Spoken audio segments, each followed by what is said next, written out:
Hello મિત્રો, એમ્સમાં aspiration અને રીઝનના વિધાન અને કારણના સૌથી વધુ પ્રશ્નો આવતા હોય છે, કારણ કે તેમાં 2 થી વધારે વિધાનોનો સંબંધ શોધવાનો છે. એવો પ્રશ્ન આપણે જોઈએ. વિધાન અને કારણો.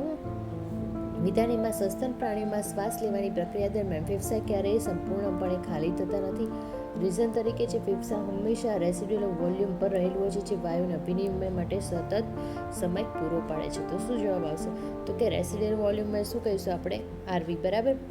રેસિડ્યુઅલ વોલ્યુમ એટલે આપણું આરવી ગમે તેટલા જોરથી તમે શ્વાસ બહાર કાઢો છતાં ફેફસામાં આશરે 1100 ml થી લઈને 1200 ml હવા બાકી રહે છે. અને આપણે શું કહીશું? Residual volume. શા માટે જરૂર છે?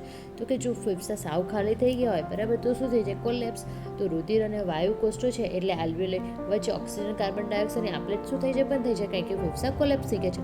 સતત આ પ્રક્રિયા થતી રહે તો રેસિડ્યુઅલ વોલ્યુમના કારણે શું છે? શ્વાસ અંદર લેતી વખતે અને બહાર કાઢતી વખતે બંને સમયે રુધિરમાં ઓક્સિજન ભળવાની પ્રક્રિયા સતત ચાલુ રહે છે. બરાબર. એટલે આપણે જોઈએ જવાબ શું સાચો આવશે આપણો? વિધાન અને કારણ બંને સાચા છે. કારણ એ વિધાનની સાચી સમજૂતી છે. ડેલી આવા પ્રશ્નો જોવા માટે હમણાં જ મારી ચેનલને લાઈક, શેર અને સબસ્ક્રાઈબ કરો. Thank you so much.